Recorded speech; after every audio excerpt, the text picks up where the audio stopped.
What's going on, everybody? Steve here, Raiken Profit over at RaikenProfit.com. Coming back to you with another video with my main man, Brandon. What's going on, guys? How you doing? You can find me over at Retro Junk 1987. So today we're going to be talking about pretty much what toys not to buy. The toys you want to avoid. You do not want to buy these toys because if you do buy them, either A, they'll sell, but you're not going to make much money, or B, they won't sell. That's right. You'll be sitting on them for a while. And I will say there's always an exception. So for instance, what's one thing in the 90s that everyone bought tons of and they thought they'd eventually make a gold mine off of? And the answer is Beanie Babies. Okay, yeah. So I remember even when I was younger, we'd show up as soon as stores got their shipments to get certain Beanie Babies, and my mom would bring us to the McDonald's drive-thru before school because they had the mini Beanie Babies, and you wanted the whole set, and you would keep them all little tag protectors and all sorts of stuff. Remember they used to have like those little glass cases where, like, you know, you put the baseballs in it, but they were a little bigger, obviously. The cubes, yep. Yeah, so now they hold pretty much no value. There's not even any rare ones? That there is an exception to the rule. There is the original, I want to say like 12 bears, and a couple other random ones. You can tell by the tag. There's a couple, if you Google it, you'll see different tag styles. The ones with the original tags in good condition can still do okay, but overall I would say avoid them. I've set up at flea markets and had just bins of them. And if anything, little kids will buy them. I'll be like, okay, give me a quarter. And you can find lots of them on like Craigslist or OfferUp, like hundreds. People will sell them dirt cheap, and there's a reason for it because they'll literally sit in your attic. Kind of like baseball cards, right? Like if you find baseball cards from like the 80s and 90s. That's another one that you'll see them at like Goodwill and stuff, like bins and bins and bins. And I used to look through them all.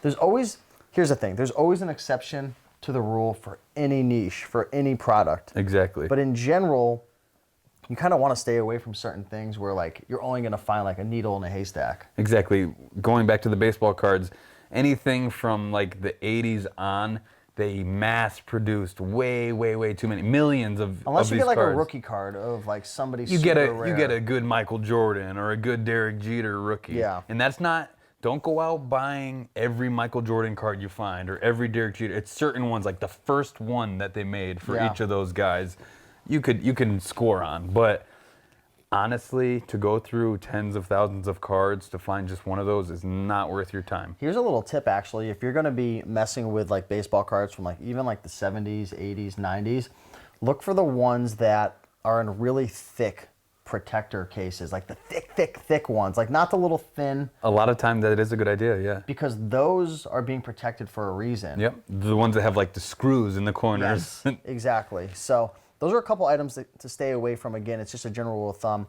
What other toys would you say, because there's hundreds, there's thousands of toys out there, what are some toys where you'd say stay away from that category, stay away from that type of product? Personally, I stay away from newer, like current Hot Wheels and Matchbox cars.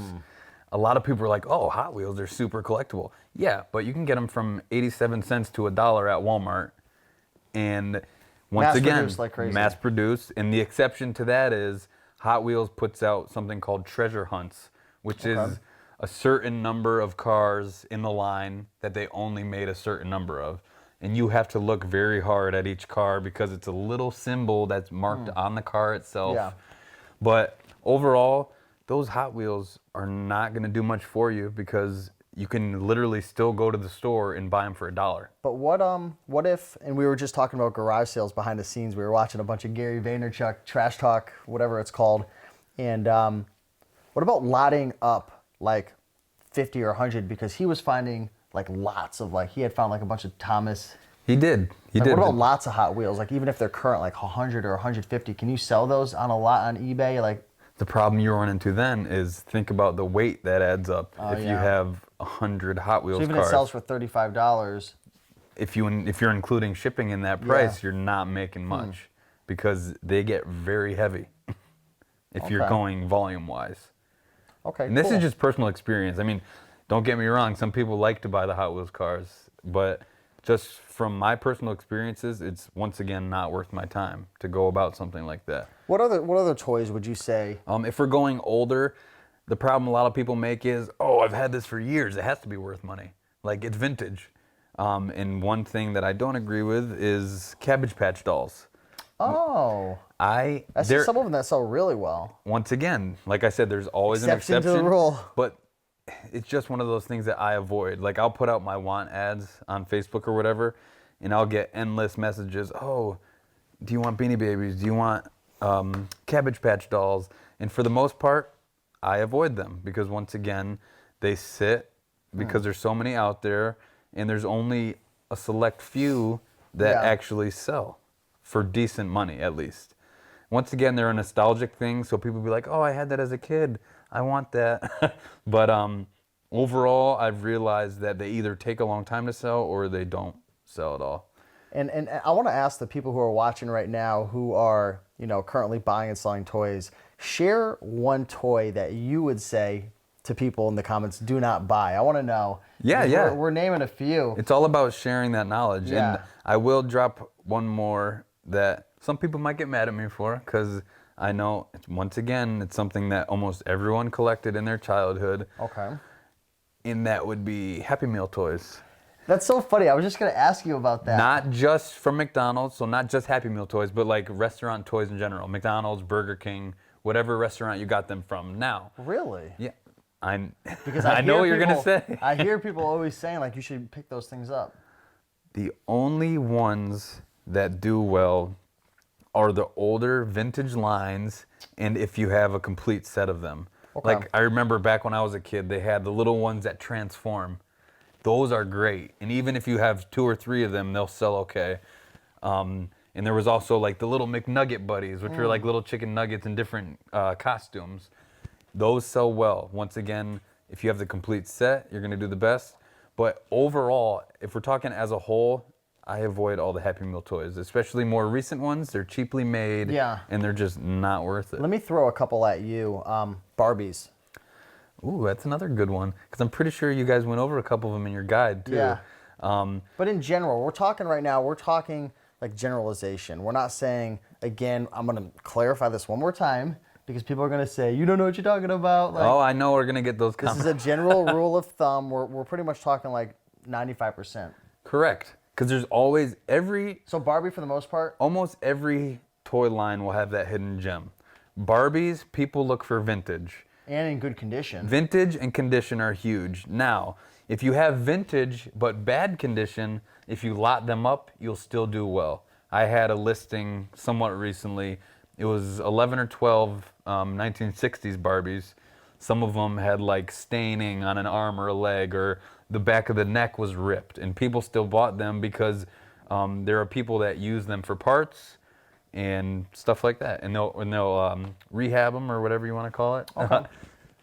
What about off-brand Lego? Hate them. Do any of them sell? Mega Blocks, all that. I've had nothing but so bad luck with them. So you pass on all that stuff. Correct. Because you'll go to garage sales and find just loads. Even Lego, but like Duplo, I'll pass on them if it's like a lot. If it's a complete in-box set or a brand new in-box set, then there's still money to be made there. But if it's off-brand, especially people who are like Lego collectors, they will not touch it. So the things like Mega Blocks and stuff like that. Once again, if you're buying brand new sealed stuff, it does well. But if there's a loose bucket of Mega Blocks and a loose bucket of Legos, buy the Legos, leave the Mega Blocks. That's my personal opinion. What's one of the worst like buys you've ever purchased? Like one of the, like maybe when you were first getting started, can you think of anything that you used to buy and then you stopped buying them? It kind of falls into the toys. It's more the video game realm. But I found a large Rubbermaid bin of old, I believe it was original PlayStation games. And the guy wanted nothing for it. Yeah. So I bought it. Unfortunately, I didn't really go through it well, and it was mostly sports titles. Oh, yeah. So that's something I would avoid too. It kind of falls under the toy category, but video games, the thing with sports games they go out of date almost immediately because rosters are constantly changing and teams are changing, and people want what's current. Yeah. That's why you'll see Madden games at Savers, and they're just on the shelves, like 20 of the same game. You know what's crazy? It made me think of this when I went to a garage sale one time. Here's the tip: if you ever find like a whole bunch of games in like a tote, like sometimes you could buy 50 or 100. Yep. Open all the cases. One time I bought this huge I've done this too. bin. It had DVDs, video games, and it was like $5, and it was like probably 150 of them in there. I was like, jackpot. I brought it home. Every single case was empty. Oh. I didn't check. I've never done it with the whole case was empty, check. but I've had where like half, and yeah. I don't want to say a good thing, but the bright side of that is sometimes you'll find the old CD cases where people would toss the cases and then fill it with loose games. Then you at least have empty cases to put those games in. That's if you want to still kind of make your money back. And if you find the right titles, you can sell the case if it has the cover work and then the manual inside. 100%. You can sell those for 7, 8, 10, 15. Sometimes you find some like rare games. Oh yeah, collectors are looking to complete. I've had games where the like older Super Nintendo and where the boxes and manuals are worth more than the game itself. Yeah. Because what did you do? You ripped it open and threw it out when you were a kid, and you just wanted the game. So for collectors that want to complete it, they'll pay up. What's that video game system built where it's got the cartridges? It's old. You'll find it. It's like the 32-bit or whatever. Sega? No, Genesis? It's older than that. It's like Atari? super old. Yeah, Atari. Atari and a television. Do you buy? Would you recommend to the people watching to buy Atari? I'll buy Atari. I see them all over the place. I'll buy it in lots. I'll buy if there's like a system with games. Once again, that's a little before my time, so I'm not as knowledgeable. Yeah. But there are games. What era was that from? Is that from the 80s? 70s. 70. Atari, yeah. Wow. that was kind of like the first system, right? One of them, yeah. There are hidden gems for games. And for instance, when I first was getting into reselling, tag sale in East Hartford, a guy once again had a full bin of Atari and television games, and they were almost all sealed, brand new. What? Yeah, I paid $50 for the bin. Atari sealed? Yep. Like never opened? Completely sealed, original shrink wrap. Some had the price tag still on them. Was that a jackpot? It was a jackpot. I paid $50 for the bin.